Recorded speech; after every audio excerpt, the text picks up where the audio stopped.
ಇದು ಸಂಗೀತ, ನೃತ್ಯ, ಧ್ಯಾನ ಮತ್ತು ಉತ್ಸವಗಳಿಂದ ಕೂಡಿದ ರಾತ್ರಿಯಾಗಲಿದೆ. ಬಿಜೆಪಿ ವಿರುದ್ಧ ಸಚಿವ ಸಂತೋಷ್ ಲಾಡ್ ಕಿಡಿಕಾರಿದ್ದಾರೆ. ಬಿಎಸ್ವೈ ಬೊಮ್ಮಾಯಿ ಕಾಲದಲ್ಲಿ ಬಾಂಬ್ ಬ್ಲಾಸ್ಟ್ ಆಗಿಲ್ವಾ ಅಂತ ಪ್ರಶ್ನೆಯನ್ನು ಕೂಡ ಅವರು ಮಾಡಿದ್ದಾರೆ. ಬಿಜೆಪಿ ಅಧಿಕಾರದಲ್ಲಿ ಇದ್ದಾಗ್ಲೂ ಬಾಂಬ್ ಬ್ಲಾಸ್ಟ್ಗಳು ಆಗಿದೆ ಅನ್ನುವಂಥ ವಿಚಾರವನ್ನ ಇಲ್ಲಿ ಸಂತೋಷ್ ಲಾಡ್ ಅವರು ಹೇಳಿರೋದು. ಕಾಂಗ್ರೆಸ್ನ ವಿರುದ್ಧ ಬಿಜೆಪಿಗರು ಮುಗಿಬೀಳ್ತಾ ಇದ್ದಾರೆ.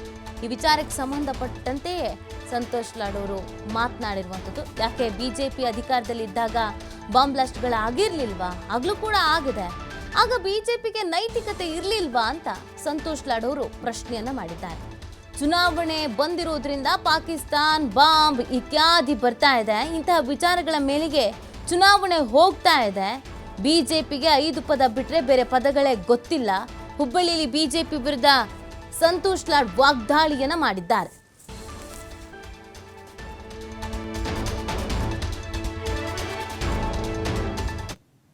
ಎಲ್ಲೆಲ್ಲಿ ಬ್ಲಾಸ್ಟ್ ಆಗೈತೆ, ಆಲ್ ಓವರ್ ಇಂಡಿಯಾ ಎಲ್ಲೆಲ್ಲಿ ಬ್ಲಾಸ್ಟ್ ಆಗೈತೆ ಕೊಡಲ್ಲ. ಈಗ ಐದು ಪಟ್ಟಿ ಕೊಡ್ತೀನಿ ಬೇಕಾದ್ರೆ. ಯಾಕೆ ಯಡಿಯೂರಪ್ಪ ಸಾಹೇಬ್ರ ಕಾಲದಾಗ ಆಗಲಿಲ್ಲ, ಜಗದೀಶ್ ಶೆಟ್ಟರ್ ಕಾಲದಲ್ಲಿ ಆಗಿಲ್ಲ, ಬೊಮ್ಮಾಯಿ ಕಾಲದಾಗ ಆಗಿಲ್ಲ, ಜಗದೀಶ್ ಶೆಟ್ಟರ್ ಕಾಲದಲ್ಲಿ ಆಗಿದೆ, ಯಡಿಯೂರಪ್ಪ ಸಾಹೇಬ್ರ ಕಾಲದಲ್ಲಿ ಆಗಿದೆ, ಬೊಮ್ಮಾಯಿ ಸಾಹೇಬ್ರ ಕಾಲದಲ್ಲಿ ಆಗಿದೆ. ಚಿನ್ನಸ್ವಾಮಿ ಸ್ಟೇಡಿಯಂ ಹಾಕ್ಸ್ ಬಾಂಬ್ ಬ್ಲಾಸ್ಟ್ ಆಗಲಿಲ್ವಾ? ಮತ್ತು ಇದು ಹೆಂಗೆ ಮಾಡೋದು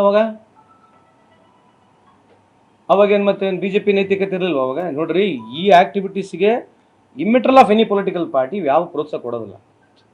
ಈ ಥರ ಆ್ಯಕ್ಟಿವಿಟೀಸಿಗೆ I am sure that any Indian will never do any such things. ಪೊಲಿಟಿಕಲಿಗೆ ಹೇಳ್ಬೋದು, ಬಟ್ ಅದನ್ನೇ ಹೇಳ್ಕಂತ ಕೂತ್ಕೊಂಡ್ರೆ ಬೇರೆ ಓಕೆ ಒನ್ಸ್ ಇಕ್, ಬಟ್ ಅದನ್ನೇ ಹೇಳ್ಕಂತ ಕೂತ್ರೆ ಏನು ಬೇರೆನಿದೆ? ಅದೇ ಹೇಳಿದ್ನಲ್ಲ, ಈಗ ಪಾಕಿಸ್ತಾನು, ಟೆರರಿಸ್ಟು, ಅಫ್ಘಾನಿಸ್ತಾನು, ತಾಲಿಬಾನು ಈ ವರ್ಡ್ಗಳು ಬಿಟ್ಟರೆ ಯಾವ ಡೆವಲಪ್ಮೆಂಟ್ ಇರೋದಿಲ್ಲ. ಡೆವಲಪ್ಮೆಂಟ್ ವಿಷಯದಲ್ಲಿ ಇರೋದೇ ಇಲ್ಲ. ಈಗ ನೋಡ್ರಿ, ಎಲೆಕ್ಷನ್ ಪೂರ ಇದ್ರ ಮೇಲೆ ಹೋಗ್ತದೆ ಅಂತ ಹೇಳ್ತಾ ಇದ್ದೀನಿ. ಮೊದಲಿಂದ 3 ತಿಂಗಳಿಂದ ಹೇಳ್ತಿದ್ದೇನೆ. ಈಗ ಹಿಂಗೆ ಇದೆ, ಈಗ ಅಲ್ಲಿಗೆ ಬಂತಲ್ಲ ಸೆಟ್. ಅಲ್ಲ ನೀವು ಅಲ್ರಿ, ನರೇಷನ್ ಅಂತೂ ಹಂಗೆ ಇರುತ್ತೆ. ಏನಾಗತ್ತೆ ನಾನು ಅದ್ರ ಬಗ್ಗೆ ಹೇಳ್ತಿಲ್ಲ, ನರೇಷನ್ ಬಗ್ಗೆ ಮಾತನಾಡ್ತಿರೋದು. I am not talking but any incident. I repeat, I am not talking but any incident. Don't misquote me, ತಪ್ಪಾಗತ್ತೆ ಬೇಡ. ಈ ಥರ ನರೇಷನ್ 3 ತಿಂಗಳ ಮುಂಚೆನೇ ಹೇಳ್ತಿದ್ದೆ. ಬಿ ಜೆ ಪಿಯವರು ಯಾರಿಗೆ 5 ಭಾಷೆ ಬಿಟ್ಟು, ಪಾಕಿಸ್ತಾನ್, ಅಫ್ಘಾನಿಸ್ತಾನ್, ಮುಸಲ್ಮಾನ್, ಏನು ಹಿಂದೂ, ಹಿಂದುತ್ವ, ರಾಮ, ಇವು 4-5-6 ವರ್ಡ್ಗಳು ಬಿಟ್ಟರೆ ಬೇರೆ ವರ್ಡ್ಗಳು ಅವ್ರ ಬಾಯಲ್ಲಿ ಬರಲ್ಲ. ಈಗ ಎಲೆಕ್ಷನ್ ಮುಗಿಯೋವರೆಗೆ ಇದೇ ಇರ್ತದೆ.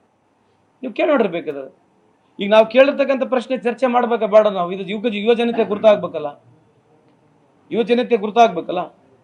ಯಾವ ನೆರೆಗನ ವಿರೋಧಿಸ್ತಿದ್ರು, ಇವತ್ತು 6 ಕೋಟಿ ಜನಕ್ಕೆ ಜಾಸ್ತಿ ಕುಣಿತೋಡ ಕೆಲಸ ಕೊಟ್ಟರು ಇವರೇ. ಬಟ್ ಇದ್ರ ಬಗ್ಗೆ ಕೇಳ್ಬೇಕಲ್ಲ ರೀ. ನಮ್ದು only one request, we should speak on policies and programmes. ಕಾಂಟ್ರವರ್ಸೀಸ್ಗಳಿದ್ದಾವೆ, ಅದಕ್ಕೆ ಸರ್ಕಾರ ಯಾವ ಸರ್ಕಾರಗಳು ಎಲ್ಲೆಲ್ಲಿ ಇರ್ತದೆ ಅದಕ್ಕೆ ಉತ್ತರ ಕೊಡ್ತಾರೆ. ಬಟ್ ಒಂದು ಕಾಂಟ್ರವರ್ಸಿ ತೊಗೊಂಡು ಅದನ್ನೇ ಎಲೆಕ್ಷನ್ ಮಾಡಕ್ಕೆ ಹೋಗ್ತಾರೆ, ಅದು ಅವರಿಗೆ ಗೇನ್ ಆಗ್ತಕ್ಕಂಥದ್ದು ಕಾಣ್ತದೆ ಮೇಲ್ನೋಟದಲ್ಲಿ. ಬಟ್ ಅದನ್ನೇ ಮಾಡಿದ್ದಾರೆ, ಕಳೆದ 10 ವರ್ಷ ಮಾಡಿದ್ರೆ ಇದನ್ನೇ ಮಾಡ್ತಾರೆ. ಈಗ ಲೀಸ್ಟ್ ಕೊಡಲ್ಲ, ಕಳೆದ 10 ವರ್ಷ ಎಲ್ಲೆಲ್ಲಿ ಬ್ಲಾಸ್ಟ್ ಆಗೈತೆ.